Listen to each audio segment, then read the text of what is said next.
You're watching Drake Queen Gaming. Enjoy the video. Hey guys and gals, Nary here from Drake Queen Gaming. To some of you me on Twitter, the Gaming Drag. Today I'm coming back at you another Let's Play episode of Repeat Remake, Sissel's Path. So anyway, y'all, let's go ahead and jump right back into it, shall we? Alarm chain, you were up, and let's go. Alrighty. Alright, yep, there's that big part that we came across. We're continuing it. Oh boy. Cecil paused and spoke quietly through gritted teeth.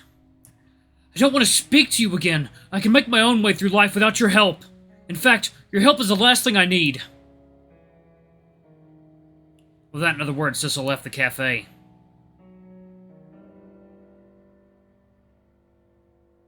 Oof. Day 14.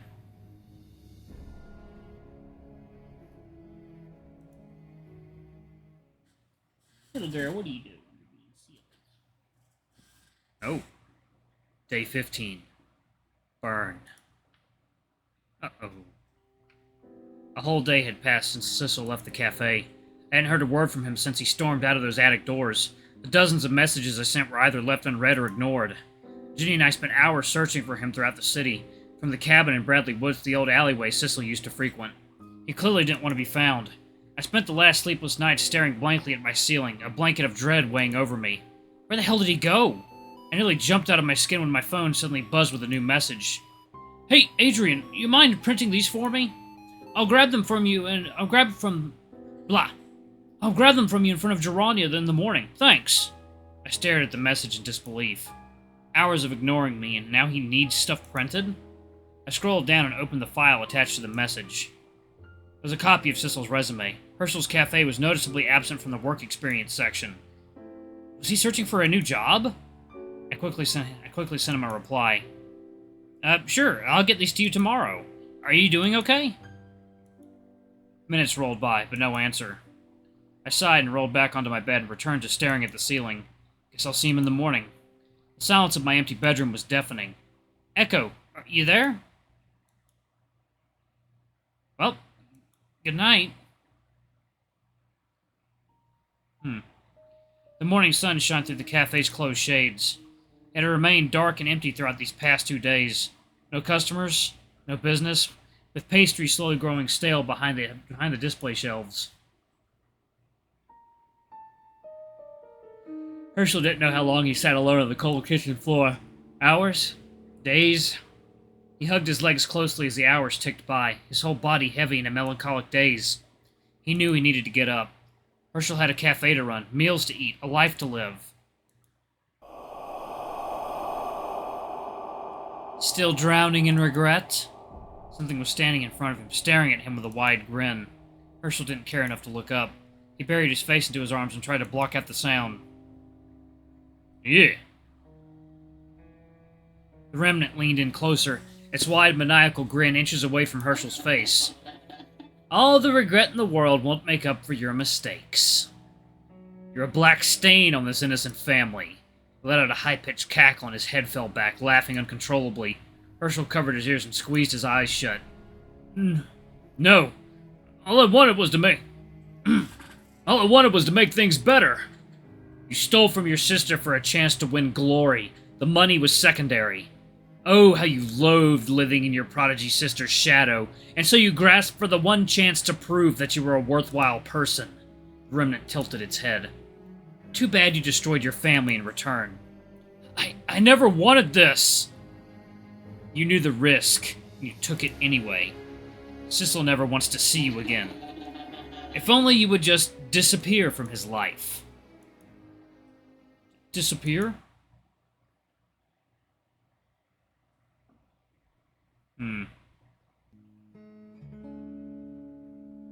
Ginny clasped her hands together tightly. She hung her head low as she sat alone on a park bench in the wee hours of the morning. I'm out of time. Ginny sighed and dusted off her lap before standing up. Second, y'all. It is water time.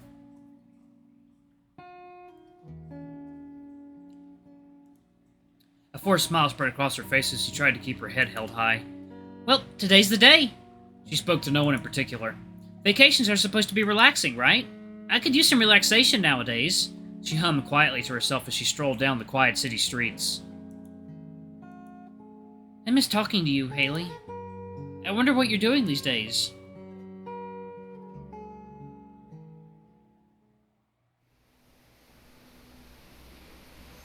I stomped out the doors of Gerania with a huff. For such a prestigious school, they sure had some shitty printers. I had to unjam that thing 3 times before it managed to spit out an unmangled version of Sissel's resume. Sure hope Sissel won't get annoyed that I'm late. Hey.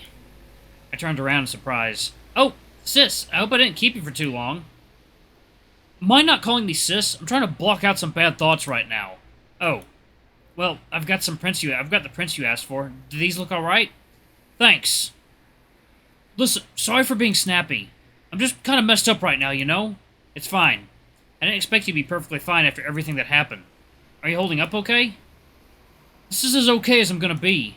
Cecil grabbed his resume copies and flipped through them distractedly. I'm gonna go around town and drop these off at a few places. It's not exactly a fun time, but you want to come along? Of course, I'm always here if you need me. Cecil paused for a moment before walking down the street. Thanks. You deserve someone better, though, not a mess like me. Cecil spent the afternoon going from store to store in the downtown area, greeting people with a forced smile and handing them a copy of his resume. It was a rather old-school way of job hunting, but he seemed very familiar with the routine. I tagged along behind him the whole time like a supportive wingman. Supportive smiles and thumbs up, that's all I had to give. Cecil didn't talk much. Besides a group of fire trucks speeding past the street with sirens screeching, our trip around town was uncomfortably quiet. I think we were all ignoring the elephant in the room as long as we could, but I couldn't stand the silence any longer. So, what are you gonna do about the whole Herschel situation? Cecil's face immediately darkened and he turned around to face me with a growl of frustration. What about him? Well, I know this might be a pricky subject, but you don't want some closure with him? I want nothing to do with him! Cecil hissed and kicked a nearby pebble onto the street. There's just so much shit with Herschel, with me! I want nothing to do with that. I just want to move on with my life. But Herschel seems to really regret what he did. Do you want to try? It doesn't change the fact that this man ruined my life. My whole childhood is now one big what could have been, and it pisses me the hell off. Stop bringing this up. I've got job applications to focus on. But... A panicked voice cut out my train of thought.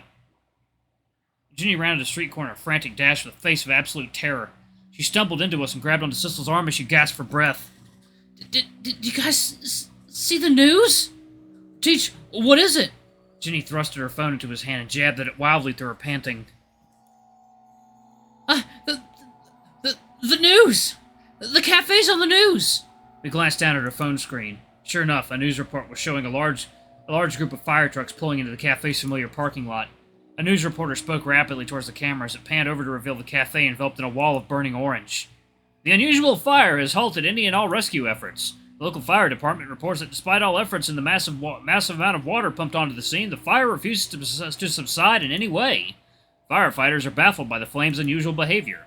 Cecil almost dropped the phone in shock. All the anger from earlier melted away into worry as his hand shook against the phone screen. What? Did Herschel make it out? This just in. The owner of the cafe is still unaccounted for, and all rescue efforts have remained unsuccessful. The phone was tossed haphazardly back into Ginny's arms. Cecil was already halfway down the street in a panic-stricken dash. Cecil, wait! I turned towards Ginny, who was still hunched over with exhaustion. Ginny, you okay? She managed to nod and jabbed her finger down the street towards Cecil's retreating figure.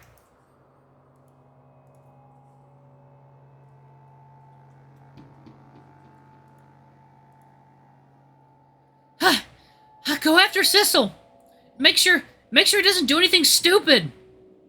He seems awfully worried. The two of us froze as a familiar cackling echoed through the air. The Remnant was sitting casually on the ground, legs crossed, head tilted inquisitively. Didn't Sissel want to cut Herschel out of his life? Why does he suddenly care about him? Mankind is so curious. Something inside me snapped. I forcibly grabbed the Remnant by the throat and dragged him close, my mind seeping with fury. Why the fuck do you keep doing this? Why the fuck do you keep messing with us? This fire, you did this, didn't you? The Remnant only grinned and giggled. Herschel really already wanted to disappear. I just gave him a little push. I made this little fire, especially for him. Why is it so wrong to give people what they want? I threw the wish onto the pavement, where it landed nonchalantly like a sack of potatoes. Ignoring its curious gaze, I stormed down the street towards the cafe. Ginny, hurry up, we gotta catch up with Sissel. Ginny nodded weakly and staggered after me. Will you try and save him? This fire is a hungry one. It won't rest until it's had its fill.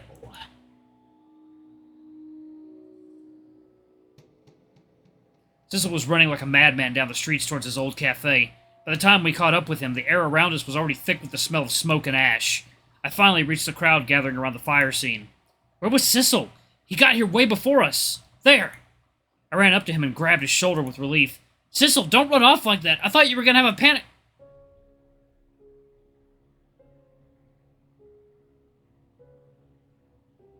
I finally caught sight of the fire. In my hurry, I almost completely missed it. The flames roared fiercely against the cafe's walls, spitting like rabid snakes out of the broken windows. The glow, the heat, it hurt to simply stand here. My home! There was conflicted venom in his voice as he stared at the destructive scene, like he wasn't sure whether he was happy or broken by the collapsing walls of the precious cafe he shared with Herschel. The bitter memories reflected off of Sissel's expression as he glanced toward a group of firefighters attempting to hose down the wall of flames at the cafe's entrance. The water barely tickled the fire before it erupted even more brightly than before. There was definitely something unnatural about this. Herschel's still in there, isn't he? He took a step forward. My eyes widened as I realized what he was thinking. Sissel, wait! Ah, there you are! Ginny's voice cracked against her parched throat as she caught up with us, staggering through the crowd. She grabbed Sissel's arm, stopping him. That fire! You can't just charge in there! This is suicide! Sissel's eyes were torn as he stared from the fire to Ginny and then to me.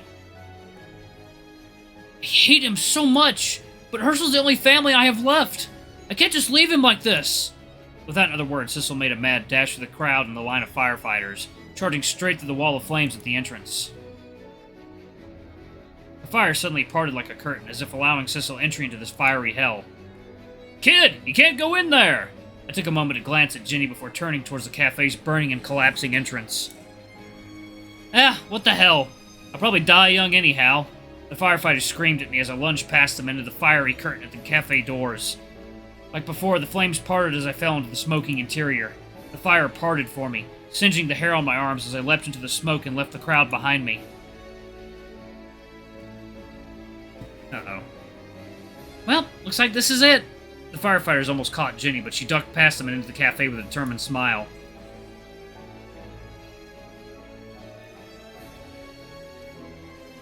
The air was thick with hot smoke and ash. I stumbled through the familiar charcoal doors of the cafe and blindly felt my way through the building. The cafe was looking really bad. Everywhere I looked, the once lively space of this familiar cafe was burnt to an unrecognizable blackened mess. The walls looked like they would buckle under the heat and collapse at any moment. I felt a tap on my shoulder and turned around to see the sheepish smile of Ginny. Ginny, you shouldn't be here! Ha! Speak for yourself! Come on, let's go grab Sis and get out of here! This building looks like it'll go under any moment now! I nodded nervously, and the two of us paced deeper into the building.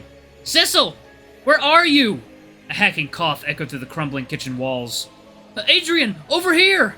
Ginny and I jumped through the kitchen doors, just narrowly avoiding a column that fell through the ceiling and crushed the entrance behind us.